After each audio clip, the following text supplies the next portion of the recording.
안녕하세요. 카티비 뉴스 민준식입니다. KGM 시승 행사에 왔습니다. KG 모빌리티가 처음으로 내놓은 하이브리드 모델을 시승을 합니다.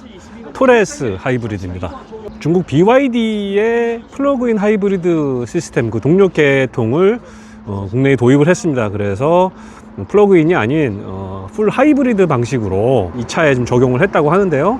1.5 터보 가솔린 GDI 엔진, 2개의 전기 모터, 그리고 3단 변속기가 달린 직병렬식 하이브리드라고 합니다. 요거에 대해서 이제 차차 좀 말씀을 드리도록 하겠고요. 시승차는 18인치 휠을 장착한 하이브리드 모델이 되겠습니다. 출발 전에 구경을 하고 있고, 지금 일부 차들이 출발을 하고 있는데 역시나 전기차답게 스르르 하면서 미끄러져 나가고 있습니다. 뒤에 보면 KGM 하이브리드라고 엠블렘이 있는 걸로 나와 있고요. 네, 인테리어는 일반 모델, 가솔린 모델하고 그렇게 큰 차이가 없습니다. 큰 차이가 없다고 하면 안 되겠네. EVX랑 같다고 보면 되겠네요. 그래서 그 두 개의 디스플레이가 합쳐진 거대한 평판 디스플레이가 이렇게 꺾여 있는 게 보이죠. 두 개의 디스플레이가 있습니다.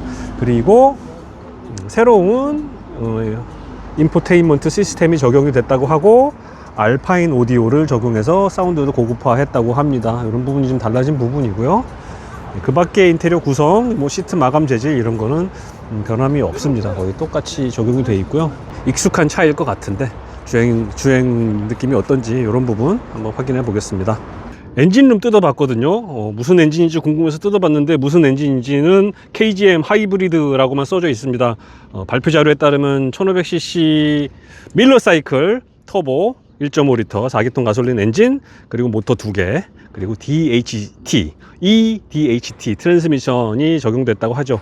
근데 뭐 당초에 들여다볼 수가 없어서 제가 이걸만 가지고는 뭐라고 말씀을 못 드리겠습니다. 카바를 전체적으로 더 씌워놨기 때문에 그냥 전기차 같다 뭐 이런 걸 좀 강조하려고 그랬던 것 같아요. 물론 정비를 하기 위해선 이렇게 볼트를 풀러서 닦아놓고 할 수는 있겠습니다만, 기본적인 정비죠. 엔진오일 주입구 있고, 워셔 여기 있고, 필터도 여기서 그냥 바로 교환할 수 있도록 그렇게 오픈을 해놨습니다. 그렇게만 돼 있고, 나머지는 그냥 완전 꽁꽁 커버에 덮여 있습니다. 토레스 하이브리드는 기존 토레스와 마찬가지로 그 물리적 스위치를 많이 없애버렸습니다. 그래서 웬만한 컨트롤은 다 스크린을 통해서 해야 되는데, 아무래도 이게 좀 불편하잖아요. 복잡하고. 근데 이렇게 단축키를 몇 개를 만들어 놔서 기본적인 기능을 이렇게 단축키를 통해서 들어가서 이렇게 바로 할 수 있도록 한 부분, 이 부분도 그대로 적용이 되어 있습니다. 그리고 이번에 그 AVN과 그 인포테인먼트 시스템 자체를 좀 많이 개선을 해서 사용성을 개선했다고 하는데, 전체적인 반응이나 뭐 빠릿빠릿함 이런 거는 뭐 나쁘지 않은 것 같고요. 그리고 사용성도 좋아지고 시인성도 좋아졌습니다. 계기판을 보시면 오른쪽에는 속도계가 아날로그와 디지털로 표시가 되어 있고, 왼쪽에는 그 하이브리드 전기차 그 파워 게이지가 있습니다. 그리고 잔여 주행거리도 나와 있고, 그리고 밑에 조그맣게 RPM이 있습니다. 0 곱하기 1000rpm 그래가지고 지금 몇 rpm으로 돌고 있다는 것을 디지털 숫자로 보여주도록 그 돼 있는 부분이 특징입니다.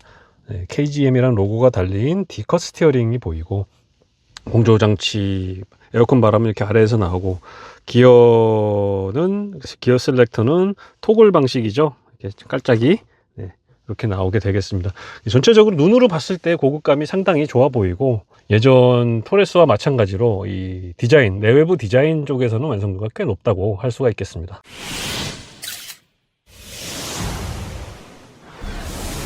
이거는 그냥 전기차인데요. 그리고 토레스 가솔린 모델 몇 년 전에 처음 시승하면서 느꼈던 게, 이거 승차감이 왜 이렇게 좀 딱딱하지? 좀 스프링이 너무 탱탱한데? 막 약간 그런 느낌이 들었고, 실제 저희가 카메라를 연결했을 때 그 카메라 그 마운트가 막 흔들리면서 그 떨리는 현상까지 있었거든요. 지금 얘 승차감을 제가 오면서 뒷자리에 앉았을 때도 느꼈는데, 기본적으로 탄탄한 것은 그대로 남아 있습니다만, 댐퍼, 그러니까 쇼크업소가 굉장히 똘똘해졌습니다. 일을 잘하네요. 그래서 전에보다 그 강한 스프링에 의한 그 2차 진동, 그러니까 띠용띠용 거리는 거, 이런 거를 좀 잘 흡수해주는 느낌이고, 그래서 이제 댐퍼 그러는데, 댐퍼라는 게 사실 그 축축하게 만들다 그런 뜻이거든요. 웨타월, 그러니까 젖은 수건을 땅바닥에 팍 던지면 튀어오르지 않고 땅바닥에 탁 붙잖아요. 그렇게 만들어주는 게 그 댐퍼의 역할인데 그 부분을 꽤 잘하지 않나 그런 생각이 듭니다. 그 부분이 하이브리드 파워트레인과는 별개로 업그레이드가 된 부분이 아닌가 그런 생각을 해봅니다. 지금 동네를 가고 있습니다. 주택 단지, 아파트 단지를 지금 지나가고 있는데 그야말로 가다서다지요. 꽤 긴 거리를 왔는데 엔진이 한 번도 안 들어왔어요. 지금 완전히 이제 전기차로만 가고 있다고 보면 되는데 이 하이브리드 시스템이 그 시리얼, 그러니까 직렬식 하이브리드와 그리고 패럴렐, 병렬식 하이브리드의 조합이다. 그러니까 병렬식이라 하면 그 현대기아 하이브리드인데요. 이 현대기아 하이브리드의 병렬식과 또 가장 좀 다른 점이 하나 있다면 현대기아는 이 전기 모터, 구동 모터가 엔진하고 트랜스미션 사이에 위치를 합니다. 그래서 전기로만 가더라도 그 트랜스미션의 기어 단수에 따라서 변속을 합니다. 엔진은 안 돌아간다 하더라도. 하지만 얘는 그게 아니고 트랜스미션 뒷단, 후단에 있습니다. 그러니까 1단 기어로 바퀴를 직접 굴린다고 보시면 돼요.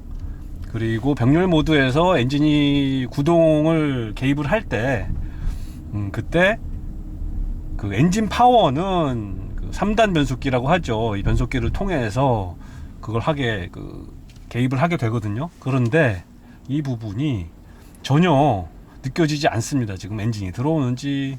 지금 현재까지는 전기차 모드로만 주행을 한 거나 마찬가지입니다.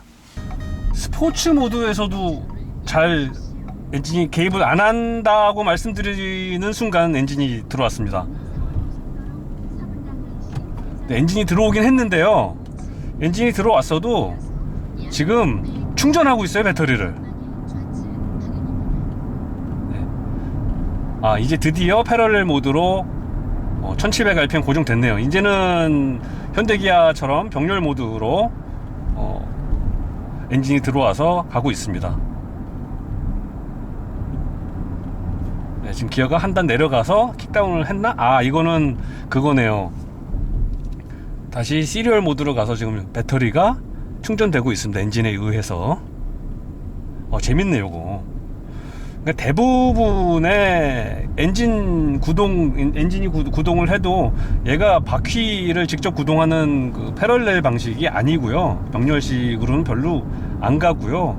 스포츠 모드임에도 불구하고 지금 배터리 충전하고 있습니다. 배터리를 충전해서 배터리로만 가고 있습니다. 지금은 배터리 충전도 안 하네요. 그러다 다시 들어왔습니다. 그럼 언제 제가 익숙한 그 패럴렐 모드 저는 구닥다리라서 꼭 이걸 해봐야 돼요. 패럴렐 모드로 들어올까요? 앞에 차가 없으면은. 그래서 풀 가속을 한번 해보려고 하는데요. 저 앞에 뭐 카메라가 있다 그러네요. 해볼게요. 그래도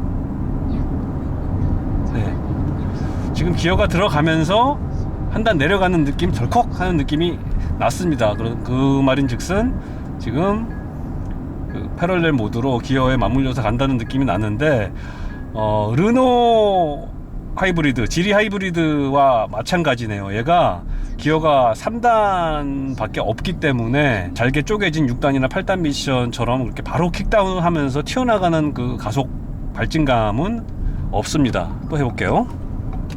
모터가 한번 밀어주긴 했는데 지금은 그냥 모터로만 가고 엔진이 지금 발전기 돌리고 있어요.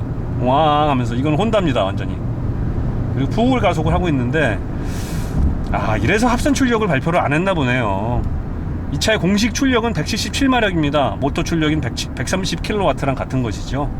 그러니까 결국은 엔진이 주가 돼서 모터의 도움을 받아서 합산 출력이 나오는 방식이 아니라는 것을 증명하는 겁니다. 뻥치기 좋아하는 중국 사람들은 그 BYD는 막 이게 1.5 터보 엔진에 모터 해가지고 뭐 300마력, 400마력이라고 발표를 하잖아요.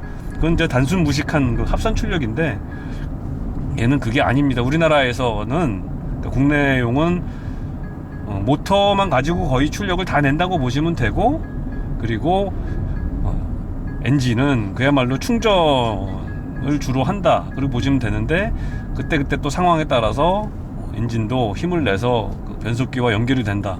이 정도로 좀 이해를 하면 되겠네요. 그러니까 그냥 전기차예요. 그리고 뭐 굳이 말하자면은 일본의 그 시리얼 하이브리드, 엔진이 주로 발전기를 돌리는 하이브리드, 혼다 같이 그런 방식이라고 보면 되겠습니다. 그런데 엔진 개입이 급작스럽지 않고 RPM이 갑자기 팍 올라가는 방식이 아닌 좀 자연스러운 방식이라고 보면 되겠습니다. 토레스 하이브리드의 또 다른 매력 하나가 노면 소음 억제력이 굉장히 좋네요. 바닥에서 올라오는 그 바퀴 굴러가는 소음을 노면 소음이라고 하죠. 노면에서 전달되는 진동, 그리고 타이어가 노면을 때리는 소리, 이런 것들이 이제 종합적으로 이제 들려오는 건데, 특히 차체로 많이 전달이 돼서 그 진동이 느껴지는 걸 노면 소음이라고 하거든요. 오래된 길, 포장된 지 오래돼서 입자가 거친 아스팔트 노면, 이런 데서 이런 노면 소음이 많이 올라옵니다. 그런데 지금 여기 굉장히 거친 노면인데 굉장히 잘 걸러져 있어요. 그러니까 노면의 그 편차에 따라서 이 소리가 커지고 작아지고 하는데, 그 부분, 그 편차가 적다는 게 좀 매력 포인트가 아닌가 생각이 됩니다. 우리나라 도로가 이렇게 좀 노면 상태가 부실해서, 관리가 부실해서, 포장을 자주 안 해서, 제때 안 해서 이렇게 소리가 많이 나는 거친 노면이 많은데, 이런 노면 지날 때도 그런 노면 소음 스트레스가 없다는 거, 이것도 하나의 좀 매력이 되겠네요. 게다가 엔진 소음이 적으니까 그만큼 더 잘 들리는 게 사실이거든요. 전기차도 마찬가지고, 이 하이브리드, 특히나 이렇게 전기차에 가까운 하이브리드는 더더욱 그럴 텐데, 그런 노면 소음 억제가 잘 돼 있다는 거, 이것도 참 장점인 것 같습니다. 전기차다운 하이브리드라고 계속 말씀드리는데 또 느끼고 있습니다. 고속주행을 할 때에도 전기차 같아요. 지금 사실은 엔진이 돌아가고 있습니다. 지금 2600rpm 돌아가고 있고 112km인데 배터리를 충전하고 있습니다. 그리고 엔진 바퀴로도 지금 보내고 있습니다. 엔진이 지금 구동을 하고 있다는 뜻인데요. 계속 수시로 이런 주행 모드가 바뀌면서 가는데, 내가 느끼는, 운전자가 느끼는 감성은, 주행 감성은 그냥 전기차입니다. 뭐 엔진이 언제 들어오는지 그런 것도 모르겠고, 특히 얘는 이제 그 회생제동 단계를 조절을 할 수가 있습니다. 그래서 1, 2, 3단, 0, 1, 2, 3단계 이렇게 조절을 할 수 있는데, 모터 출력이 셈에도 불구하고 최대치 3단계로 굉장히 세게 했는데도 회생제동이 그렇게 갑자기 팍 걸리지 않고요. 놓아볼게요. 처음에는 쭉 가다가 나중에 천천히 들어오면서 속도를 줄여줍니다. 그러니까 운전이 조금 서툰, 그리고 전기차를 안 타보신 분들도 그 악셀 바로, 가속페달에서 바로 발을 떼면은 회생제동이 강하게 걸리면서 덜커덕하는 그런 멀미, 말타기 현상이 있잖아요, 전기차가. 그걸 또 줄였습니다. 그래서 그냥 나도 처음에는 그냥 미끄러져 가다가 점진적으로 속도가 줄어드는 것을 알 수가 있습니다. 이런 부분도 세팅을 꽤 잘했나, 이런 생각이 드네요. 약간 KGM이 사실 하이브리드는 처음 만들었고, 또 남의 기술 가져다가 사실 만든 거잖아요. 그 BYD의 플러그인 하이브리드 기술에서 그 하이브리드 기술을 가져온 건데, 완성도가 꽤 높은데요. 느낌이 나쁘지가 않습니다. 그만큼 상품성 면에서도 기존 토레스에서 좀 아쉬웠던 부분이 많이 보완이 됐어요. 예를 들어 하드웨어적인 그 서스펜션 하체나, 그리고 그 유저 익스피리언스, UI, UX 부분도 많이 개선을 했잖아요. 개선을 했다고 주장을 했고, 또 실제로 타보니까 괜찮고요. 특히 그 엔진 개입할 때의 이질감을 최소화했다는 거, 심지어 이 부분은 일본 하이브리드 차보다도 좋다는 거, 요런 게 일본 하이브리드의 장점과 현대의 병렬식 하이브리드의 장점을 두 개를 다 모아놓은 게 아닌가 하는 생각이 드네요. 그러니까 괜찮다는 거죠. 그래서 토레스를 살 거면 뭘 사야 돼요? 그러면 저는 지금 상황에선 주저하지 않고 두말 없이 하이브리드 사세요 라고 말씀을 드릴 수가 있겠습니다. 가격이 물론 약 400만원 정도, 450만원 정도 더 비쌉니다. 풀옵션 모델은 거의 4천만원까지 갈 수도 있습니다. 가격이 뭐 싼 건 아니지만 경쟁 하이브리드에 비해서 충분히 가격 경쟁력을 확보를 했고요. 그리고 이 주행 감성 면에서도 굉장히 자연스럽고, 그 세팅 그 완성도가 꽤 높다고 말씀을 드릴 수가 있거든요. 그래서 한다고 말씀을 드릴 수가 있겠습니다. 추천합니다, 진짜. 생각보다 좋네요, 차. 토레스 하이브리드, 꽤 완성도 높은 전기차 같은 친환경 하이브리드였습니다. 연비를 한번 확인해 볼 건데요. 지금 현재 16.1km가 찍혀 있습니다, 리터당. 이게 복합 연비가 15.7, 그리고 도심이 16.6, 고속도로는 14.6이라고 되어 있거든요. 이게 복합이나 마찬가지입니다. 도심과 고속도로를 같이 갔으니까 연비 굉장히 잘 나오네요. 여러모로 꽤 괜찮은 상품인 것 같습니다. 리뷰 마치겠습니다.